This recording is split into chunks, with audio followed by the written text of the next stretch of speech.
Wednesday, 12:30. It's our usual time to be with you guys to provide another health-related topic. We want to give you guys simple solutions to kind of make healthy living simple for you.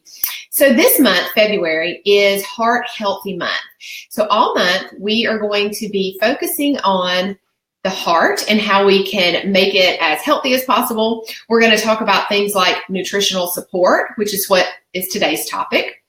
And next week, we're going to dive into plant-based solutions, how you can support your heart in a healthy way through plant-based solutions. Then we'll go into sleep and emotional wellness, and then we'll wind up the month with activity and how to maintain a healthy weight.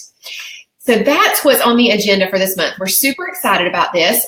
Today, we wanted to start with what some of the myths are surrounding this topic of heart health in general and nutritional support related to that. So here are a couple of the myths, and then we're going to kind of dive right into those. The first one is all fats are bad. You know, I should eat fat-free foods. They're not good for, or fats are not good for me, and fat-free foods are the way to go. Next, I can't have any eggs or meat if I'm really concerned about heart health and cardiovascular health, which we all should be, but some people are more aware of that because maybe they have a family history or already have some heart issues. The next one is, as I just mentioned, fat-free items are the best. And then the last one is sugar's really not that bad for me. Okay, so we all know that that's a myth, but these are just four we're going to kind of dive into.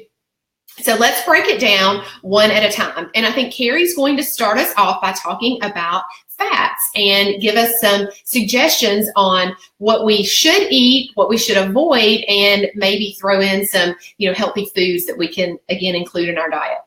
Sure. So I love this topic, and it's not one that I would necessarily maybe tune into if I would just look at the title, but I just think about all of these things are just health in general. These things do affect the heart, possibly more so than, other parts of the body, but it is just about how do you live a healthier lifestyle. And all of these things I've probably thought before in the past, especially about the fat-free. I used to eat everything fat-free, and I just look back and think, duh, right? But we wanted to break it down for you, just kind of give you more information on that. If you still think like that, right? We all need information and just to learn more about these topics. So I'm going to be talking about which fats you should eat. And I'm always trying to think, how can I incorporate some healthy fats into everything that I eat pretty much, breakfast, lunch, dinner, even snacks. So we know that the mono unsaturated fats from things like olive oil, nuts, avocado are really good for us versus like saturated fats. Oh, excuse me. Thought I had to sneeze here.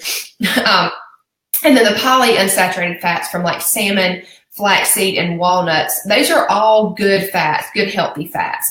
And, if you are just in tune to the word, when you think the word fat, you think unhealthy or you think gain weight. I would just encourage you to open your mind and realize that we need these types of fats in our diet to help our body all of our body systems run properly. And for women, especially hormones, these fats are the building blocks of hormones. And so if you're eating a primarily fat-free diet, I know we're going to talk about this a little bit later, but you're going to wreck your hormones, period. Like there's just no way around that. So trying to look for ways that you can incorporate these into your everyday life is really going to only benefit you. So just a few things that you can do, ways that you can incorporate them. So salmon, a lot of people know that this is very full of omegas and great healthy fats for us. So, maybe challenge you to make one salmon dish a week, right? I mean, it's pretty easy to make. And even if a week sounds too kind of overwhelming, what about once a month? Once a month have salmon. If that's something new, just once a month is not very overwhelming. We try to give you simple things that you can do. So there's tons of different recipes. We have some on our website. I think it's called panko crusted salmon. It's really, really good. That's one of my favorites, and it's really easy. So try that once a month. And then olive oil is something that we're kind of accustomed, and we've heard a lot about how good it is for us. I try to cook incorporate olive oil into my diet in a form that's not heated. So in a salad dressing or just drizzled over something, a finished dish or something like that is a really great way to maintain all of the great benefits of olive oil and just incorporate it into our diet. So always pretty much put that in salad dressings. And then coconut oil. And then this is one that's had some controversy, but I think that that's pretty much been dispelled for the most part. Coconut oil is extremely healthy for us. And it can actually raise our good cholesterol, which is awesome. We need all the help we can get in that area because that's going to help us obviously maintain a healthy heart and healthy cholesterol. Coconut oil also reduces inflammation. So any disease starts from inflammation. So if we can help reduce that by something that we eat that's actually pretty tasty. I love the way coconut oil tastes, and when I add it to dishes and different things, I love the flavor that it gives, and it has so many benefits. This is the top layer that we could go on a whole call on coconut oil. So those are just a few healthy fats and ways that you can incorporate them into your life. Now, I think Julie's going to take why is sugar so bad for the heart and really your whole body. Yes, definitely. And that was really a good segue. Inflammation. When you think sugar, guys, you should just think inflammation. Just think that right off the top, right from the get-go. When I see sugar, when I see my kids trying to eat sugar, I just think inflammation, because that is what it does to our body. It creates this massive amount of inflammation in our body. And we know how addictive sugar can be. In fact, you've probably heard us say this before. There was actually a study that talked about that sugar was 8 times more addictive than cocaine. Y'all, that is that is crazy. But look, I believe it. I personally am never addicted to any drugs, but I've definitely been addicted to sugar. And I know that to be true because, I can remember a time when I would eat, even if it was just dark chocolate, it's like, I couldn't get enough of it. And I would be sitting on my couch, at night thinking about the dark chocolate in my pantry. That's terrible. It would just control my thoughts sometimes. So it definitely is an addiction that we really need to try and break. And I want to give you guys some tips on trying to break that sugar addiction. But let's get back first to the fact that, again, it starts, sugar starts this inflammatory response and cascade in our body. The interesting thing that a lot of people don't know, over the last few years, there's been more information as, we've researched more. We found that heart disease, it's not so much the fats like Carrie was talking about that we consume that leads to heart disease. It's inflammation that causes heart disease. And like we talked about before, inflammation is pretty much the root cause of any illness that overcomes your body. Any chronic disease state, it typically always starts with some type of inflammation. Interesting, when you have inflammation in your body, it causes the liver this is actually a protective mechanism that the body undergoes. It causes the liver to produce more cholesterol, which is then deposited into your arteries. So interesting how that works. That the issue here is we need to get at the root cause, okay? It may be that, yes, high cholesterol levels lead to some plaque buildup in our arteries, but what actually happens is that's caused from the sugar and the turning on that inflammatory response in our bodies. So just a little bit, most of you know I'm a nurse practitioner and I work in a cardiology practice. So this is something that... Don't get on our soapbox, right? I'm just kidding. Well, I educate patients a lot about cholesterol and just healthy dietary choices.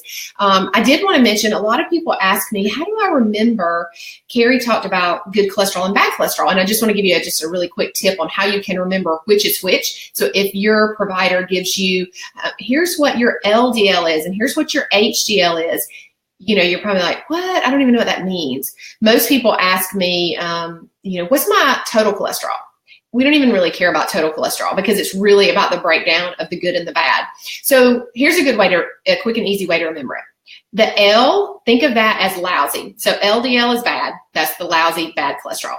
Think of H as happy or healthy. So HDL is good. We want more of that, and we want less of the bad. I just always try to link something that you can remember, to those acronyms. Okay, so what can you how can you really break this sugar addiction? And I mean, I'm just going to be honest, like, I'm so much better than I used to be, but it's a constant work in progress. It's not like one day you break the sugar addiction and it never comes back. I mean, I guess it truly is like someone who has had a addiction to drugs before. I mean, it's like a lifelong thing, right? You like AA for sugar addicts. Right? We can help be your support group. But, to first rid your body of that desire, really this kind of relates to going through rehab. I just thought of it like this, but you actually have to starve your body, of no sugar, right? You've got to get off of it completely.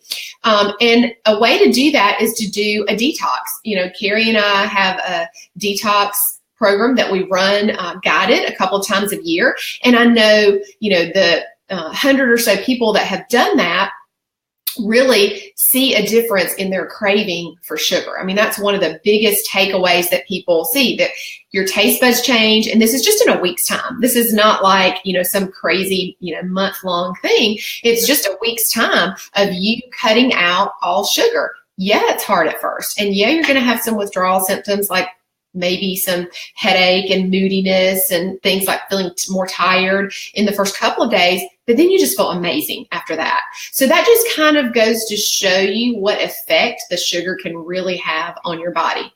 And then once you've kind of, ridded your body, so to speak, of that and those cravings, start trying to incorporate more natural forms of sugar. It's not that you can't ever have something sweet. I mean, that's just not realistic for anybody. But if you can start shifting your mindset and including some of these more natural forms of sugar, you're going to be much better off, and you're not going to turn on that inflammatory response that we were talking about.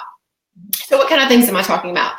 Things like maple syrup, honey, dates are great options. Coconut sugar instead of brown sugar in a recipe. You can't tell the difference. I do this all the time. My kids don't know the difference. I mean, you really can't tell the difference. But those are more natural forms of sugar. And then when you get a sweet craving, try some fruit.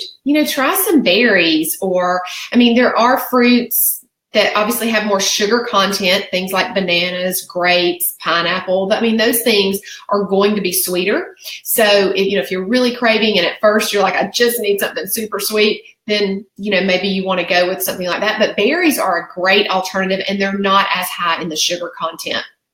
And then dark chocolate. Ditch the milk chocolate. Y'all, I can't even eat milk chocolate anymore. It just does not even taste good. Once you kind of transition over to the dark chocolate, then you won't most likely want anything other than that moving forward. But a little bit of dark chocolate is actually healthy for you. We're talking a small amount. And I will say, you really have to know yourself and your body. So while I love dark chocolate, I know that I can't eat it every day because it will just make me want more and more of it. So I really try to reserve it for special occasions, But some people aren't that way. Some people can have a little small 1 ounce square of dark chocolate every day, and they don't crave more, and they're good to go. So know your body, figure out your body, figure out what your triggers are. And then the last thing I want to say on sugar is, you guys we've got to ditch the soda addiction. There is so much, not only sugar, but chemicals and toxins and just things that are terrible for our body in sodas. So if you are somebody who drinks, like maybe you drink 5 or 6 sodas a day, cut back to 3 or 4 is a good start. And then just, make it a slow, gradual process so that it's something that you can stick with. Anything you want to add to that, Carrie? I know you feel the same way about sodas. I'll get me on my soapbox because that is sodas. Like, oh my gosh, yeah. Honestly, that's just about one of the worst things that you can do, because it actually is like dehydrating your body. It's making you crave different things that aren't good for you, it just leaves you feeling depleted in every way possible. And it really is. That's one of the first things that I try to help people with, is just to figure out how they can cut back on those. And usually it's increasing your water, because if you do that, you're not going to be as apt to, if you have your water bottle like we always do, you always see us drinking water, we always have it there, and that just, you don't think about it as much if you replace and you add in something healthy. So that's kind of what we're more about, rather than saying you've got to stop that. Just add in some of these healthier things, and you'll eventually not want that, because you realize that it doesn't make you feel that great. And just one more thing on sugar.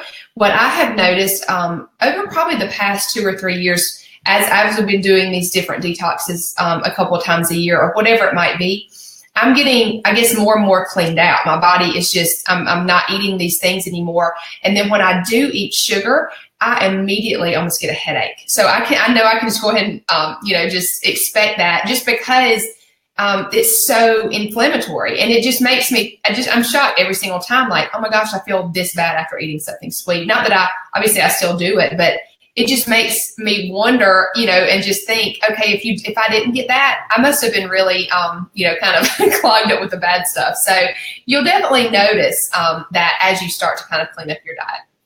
But it's all good. You'll feel wonderful. Of course, when you're not eating it, it just makes you want to eat less of it, because you know how bad it's going to make you feel. So I want to jump in and talk about fat-free way of eating, I guess you could say, and why that's not the avenue to go at all. And I mentioned that, especially for women and hormone-related things, it's very important to get these fats, and how that really messes up your hormonal system, and just makes you way more moody, and all of the things that come with that. We all know that. So, if you think about a fat-free food, most of the time, obviously, it's packaged, and they have added in something else to replace that fat. So probably sugar and salt. So we've already talked about sugar and how inflammatory and bad that is for our whole body and our heart. So you just have to think, well, what are they adding in to that, right? So if it's labeled fat-free, like I said, it's normally processed, and I'm trying to stay away from processed things in general. We don't follow a certain diet. I get that question a lot. Are you vegetarian? Are you vegan? Are you paleo? Or whatever. I'm like, I'm just me. I just want to eat food that God made. I try not to make it that simple. If it's in a box, I just try to eat very little of that, and more of things that are just less processed. So I would just encourage you to start there. If you are like, y'all are telling me all this great information, but I just don't know where to start, just simply try to start looking more at what you're eating. Look at the ingredient labels. That's Julie's she always talks about that, and she has great videos on how to read nutrition labels, but it's pretty simple. If it's got a bunch of ingredients, or if it's really in a package, maybe you should try to eat less of that. So I would just suggest you start there. But I wanted to cover a few of the foods that are kind of labeled, fat-free, that are really something you need to be aware of and stay away from. So yogurt, even if it's like a 2% yogurt, or if they're saying it's like 0% fat-free, yogurt has a ton of sugar in it, and people eat yogurt because they think it's healthy. And, I'm sure that there are worse things than eating yogurt, but it's just something that it's really not as beneficial for you as you were to think. Like I said, most of it has a lot of sugar, and it doesn't have that fat to help that protein that is in the yogurt process in your body. So you're actually not getting as much benefit. Like if I was going to eat yogurt, I would eat a full fat yogurt, or at least a 2% yogurt. So just look for things like that. We like the Sigus brand.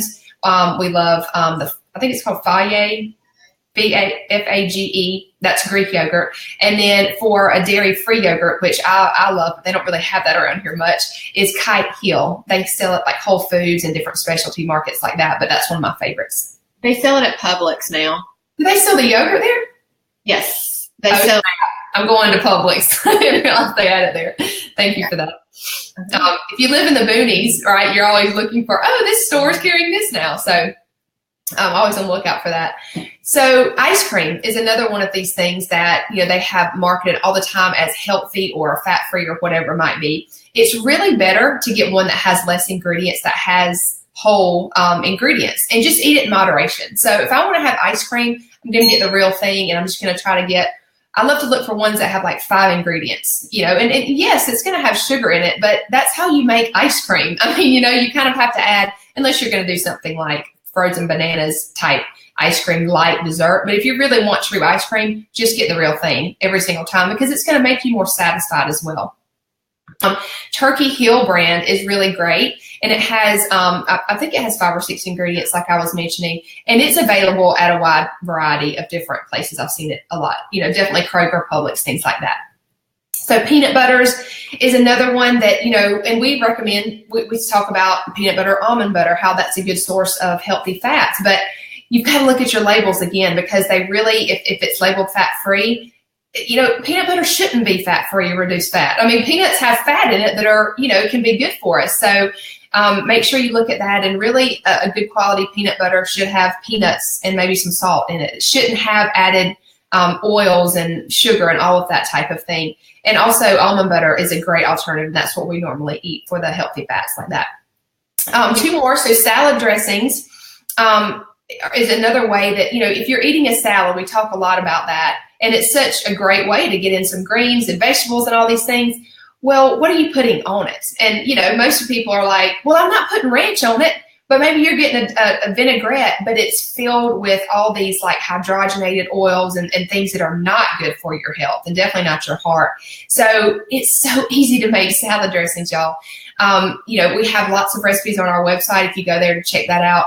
But if you're like, I don't want to do that, we have some good alternatives for you. And I have actually started buying more salad dressing because they are making a lot better quality salad dressings now. So Tessie Mae is a brand that's really good that I buy a good bit just to keep on hand when I don't have time to make up my own salad dressing. These are in the refrigerated section. So I know Kroger has them and probably Publix too. Walmart needs to just catch on to that. I know, right? Nobody wants to go to Walmart, but in Cochrane, that's really all you have to go to. So until then, I'll be heading up to Kroger. I love that brand. They also have ketchup and barbecue sauce that don't have any sugar in them. So that's another great tip for that brand. And then Primal Kitchen is another one. These are going to be with the regular salad dressings on the shelf, not in the refrigerated section. And then obviously, if you can, make your own. So lastly, mayonnaise is something that, if you get the olive oil based or something with the good healthy fats like avocado oil, mayonnaise is not that bad in moderation. It's just another way to get those in your diet. But just make sure, again, that you're looking at the ingredients of what's in there. So that's a little bit on my spill on why not to eat fat-free diet and different ways that you can incorporate the healthy fats and make little better choices. So Julie's going to dive into next the myth why you can't eat eggs and meat.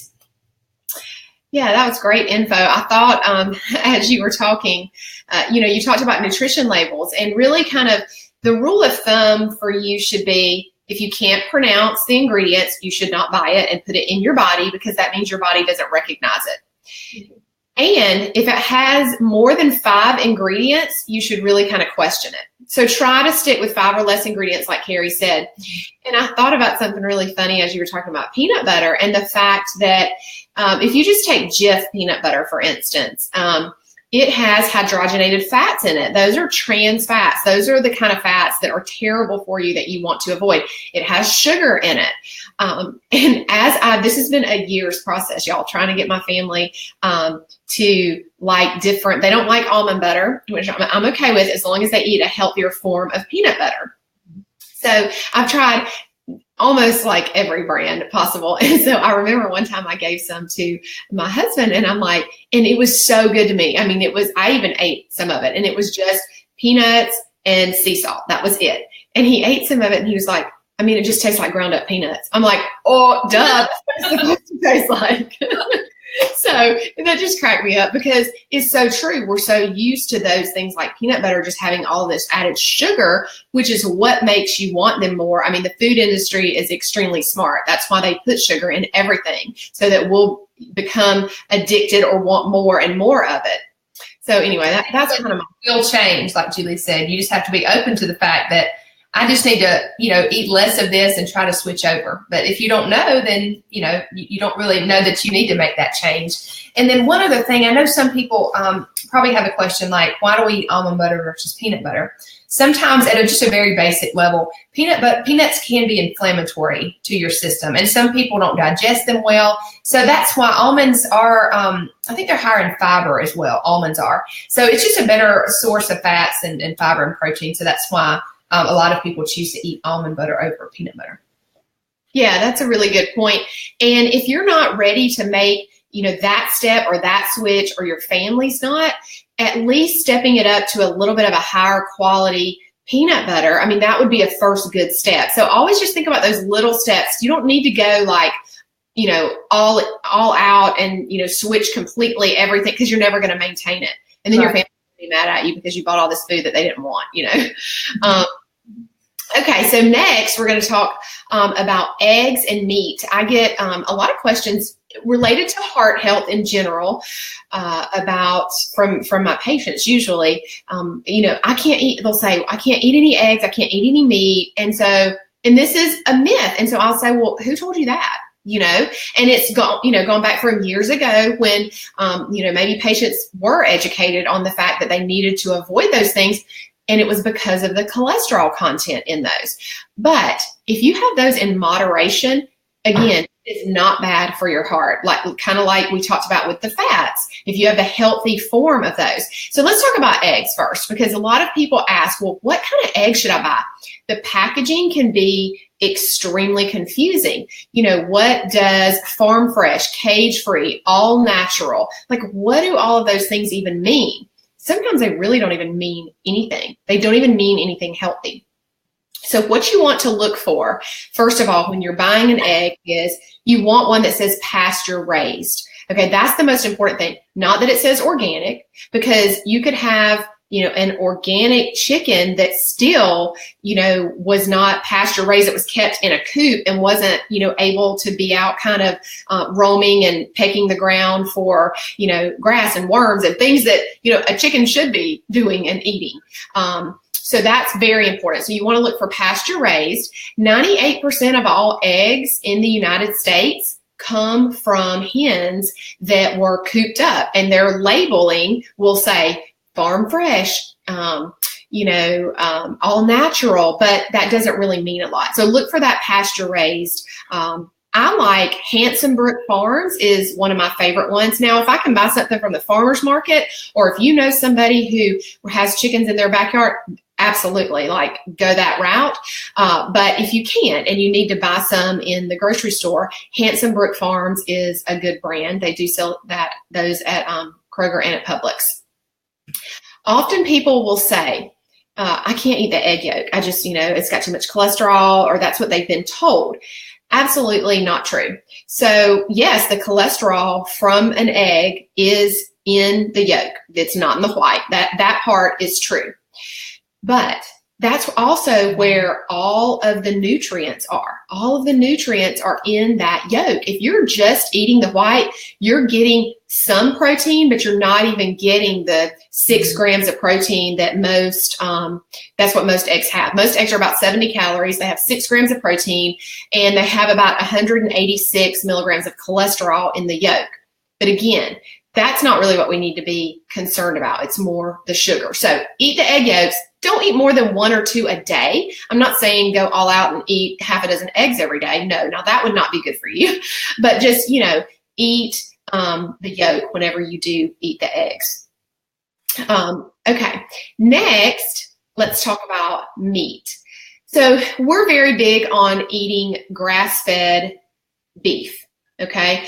Think about, I don't know if anybody saw, Carrie, I don't even know if you saw this. I posted yesterday a video from YouTube about these additives that they add in most restaurants, in most grocery stores to eat.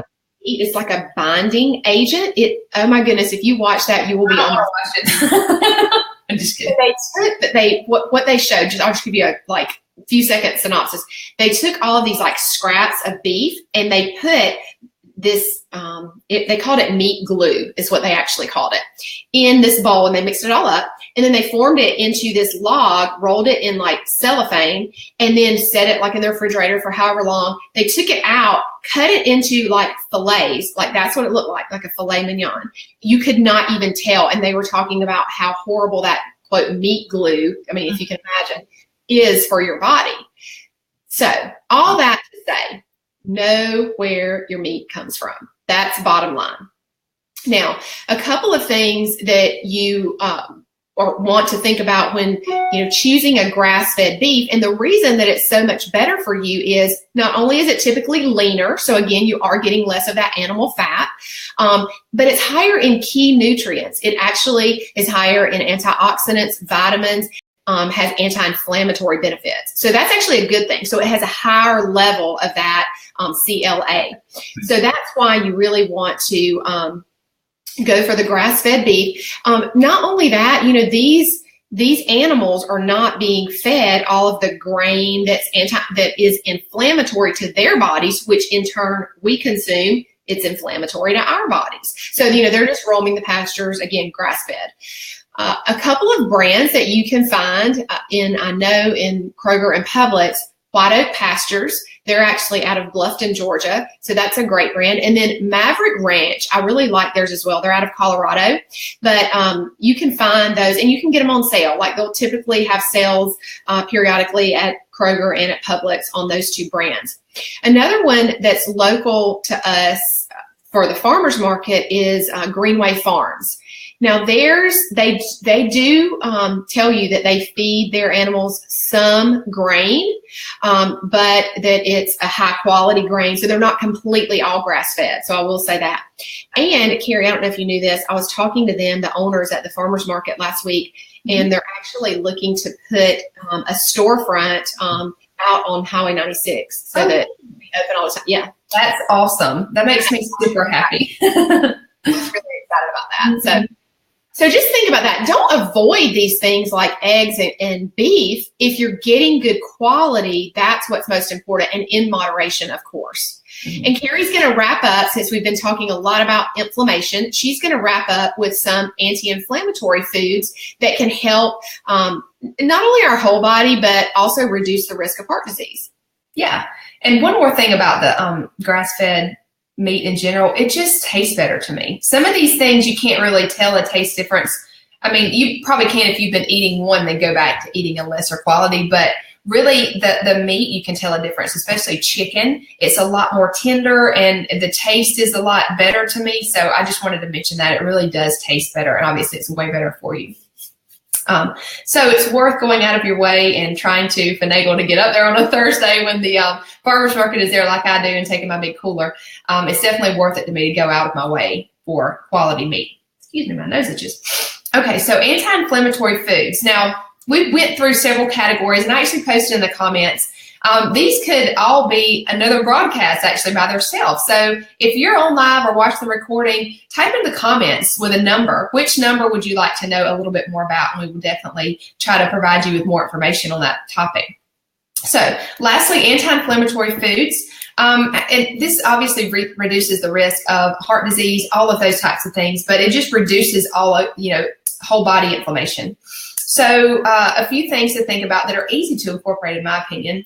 Turmeric is one that you've probably heard of before. It's kind of gaining some popularity, and it's super easy to incorporate this. It doesn't have a strong taste to me, so I love to put it on eggs in the morning. It just kind of gives it a little bit of flavor and color. I love to keep my plates colorful.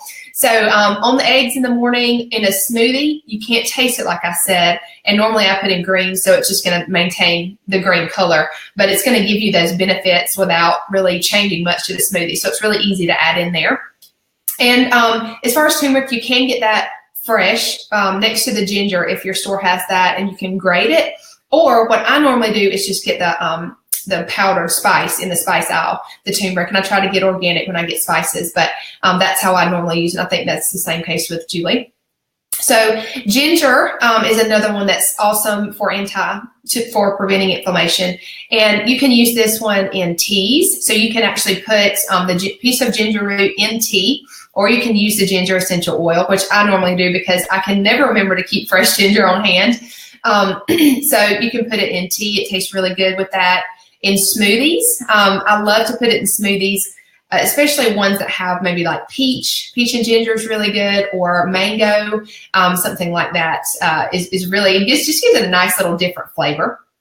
And then you can also obviously cook with it. So any recipe that calls for ginger, you can add in a little bit more of it, or just try to incorporate some fresh ginger or the ginger essential oil. Now, you can buy powdered ginger, but I feel like the taste isn't as strong, and I don't normally tend to do that. I like to use the oil or the actual fresh ginger. Okay, so leafy greens is another great way to reduce inflammation and just really improve your overall health. So obviously eat a salad. We talked about that. Make your own salad dressing, buy a healthy one. I usually always have a salad for lunch or dinner. Normally lunch, I'll have one, but sometimes if I don't, I'll have one for dinner. It's just an easy, simple way to get in some good nutrition. I just put on my leftovers or whatever I have on top of greens and just eat it. So it's really great to do that. Add them into your smoothies, some spinach, and then kale. You can add that with your eggs in the morning, or you can obviously put it in a salad, or just saute some of it to have as a side. I love to eat kale. It's just a really versatile way to get in your greens. They're a little more fibrous too, so it helps with digestion as well. Okay, lastly, flaxseed and chia seed. So this is an easy way, again, to incorporate some of these things in what we're already eating. So you could put either one of these or both of these on a salad. You could put them in a smoothie. You could make chia seed pudding to eat for breakfast. We have that recipe on our website. If you're not familiar with that, you can go up there and check that out at naturalshift.com. So these don't have a lot of flavor either. So like I said, it's really not going to change the flavor of whatever you're making. It's just going to enhance it by adding in some healthy fats, and which also help with inflammation. So this has been a packed episode. I know we've been a little bit over, but these are all great topics. That's why I mentioned, if it's just so packed with knowledge, we could really have a broadcast on each one of these. So please comment, because we really want to know what you want to hear. Now, we've also posted the link to, if you have a topic suggestion for our broadcast that we do every Wednesday at 12:30. So we want to definitely have relevant content that you are interested in. So please drop a suggestion in there, and we will definitely act on that in a future broadcast. And then also, lastly, we have a new support group that we have linked to this page. The support group is going to be awesome if you want to ask like a specific question, or if you, want to ask others, like not just us, you want to ask everybody else in that group a question. It's just a more intimate way for you to interact with us and ask questions, and we want to be there for whatever you need. So this is just another way that we can create community around this movement of just living a more natural, healthy lifestyle. So if you go and look at our page over there to the left-hand side at the bottom, there's going to be a tab group that's labeled groups. So if you click on that, it's going to give you an option to be taken to what's called our support group. And so you can be added to that and just enjoy interacting with us and others in this community in there. So great to be with you guys today. We love doing these every single Wednesday. And next week, we're going to do plant-based solutions for heart health. And it probably is going to surprise you how much great benefit you can get from just eating different variety of plants and fruits and vegetables, all those type of things. So we're excited about that. In the meantime, we will see you maybe at the grocery store. Maybe you'll see Julie at the grocery store on one of her little videos. Maybe we'll see you in person. Please stop us and say hey if you see us. We always love to meet people that are like, oh, I saw you on Facebook. So please do that, because we always want to just reach out to you and love on you and help you in any way that we can. So hope you guys have a great afternoon. We'll see you later.